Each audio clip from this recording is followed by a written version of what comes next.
Today we are multiplying and dividing rational expressions. So we're yesterday we were simplifying, today we're taking it one step further. So the steps to multiplying rational expressions.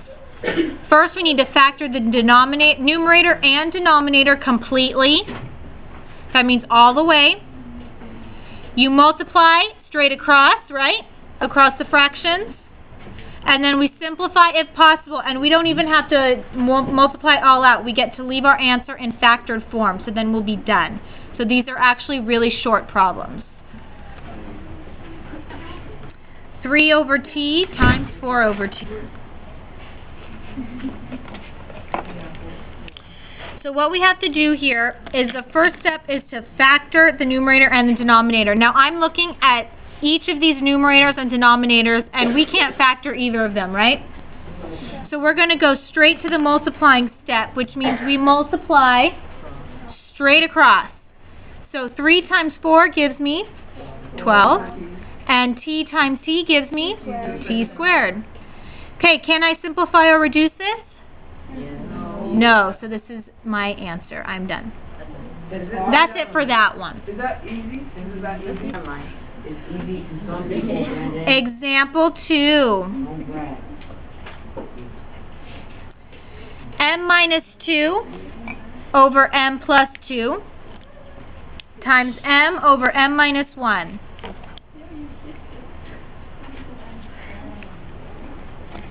Okay. So, first step is to factor the numerator and denominator. Each of these numerators and denominators are factored, so we can't factor these anymore. Okay? So, for example 2, we're factored all the way, so we don't have to factor, so all we do is multiply straight across. So when I multiply straight across, in the numerator I have m times m minus 2. And what do I have in the denominator? M plus 2 times m minus 1. Okay. Can I simplify this at all? Do any of these things cancel? No. So I can leave my answer like this. I don't have to FOIL it out. I don't have to use box. I don't have to use distributive properties. So this would be my answer.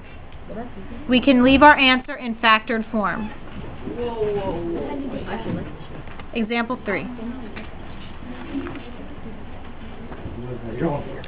5x to the third times 3x to the fourth, or 5x to the third over x squared times 3x to the fourth over x over 6x.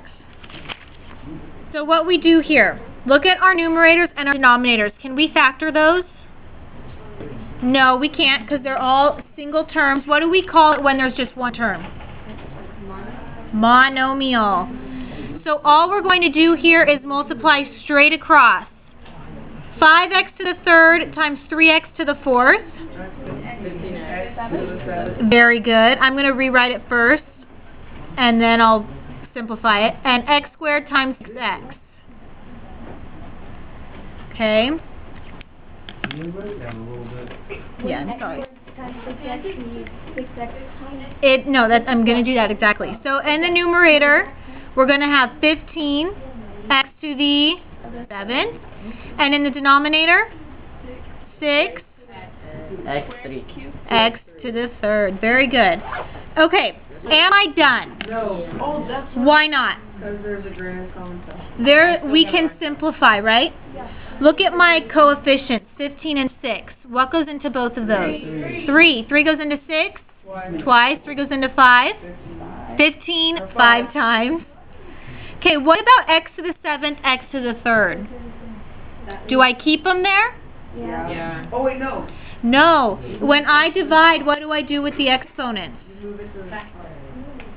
If I'm dividing... Move upstairs. Yeah, move upstairs. Are any of these negative, though? No. No. We can expand it, or we learned the shortcut, subtract them. Remember, when we're multiplying, we add the exponents. When we're dividing, we subtract them. Are all my exponents going to end up on top or on bottom? Top. Why the top? Because there's more of them. So all three of these are going to cancel. How many are going to be left in the numerator? 4. Very good, 4. So what's my answer going to be? 5x4 over 2. Very nice. It's just 2 because all of these x's canceled out with 3 of the ones on top. Hmm? Yep.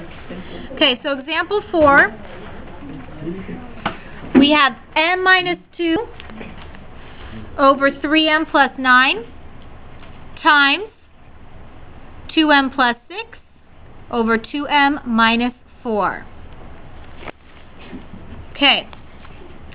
Can I factor these? Yes. Let's look at this one, the first term. M minus 2, can I factor that? No, so that stays the same. But what about the denominator? Can I factor that? Yes. Yes. What method? 3. GCF. And the GCF is? 3. Very good. So let's pull out a 3. And that's going to leave me with an m plus 3 times second term. Greatest common factor, and what is it? 2. A 2. So let's factor out a 2. M plus 3. Oh, yeah, 3. And what about the denominator? We also have a GCF of 2. So that's going to leave me with m minus 2. So far, so good? Okay. So our next step is we want to multiply straight across. And we're going to leave it all factored out first, okay? So we have, well, actually, yeah. So we have m minus 2 in parentheses times 2 times m plus 3 all over 3 times m plus 3 times 2 times m minus 2. So all I did was I multiplied straight across, putting them all under one fraction bar. That's the answer? It is not our answer yet. Because we can simplify quite a bit, right? Can you Yeah, what do you see that we can cross out? M plus 3 and m plus 3. M minus 2 and M minus 2 and m minus 2. Anything else? Oh, wait, a 2. A 2. What about those 2's? Let's cross out those 2's also. So it'll be 1 over 3. So what would our answer be? 1 over 3. Very nice.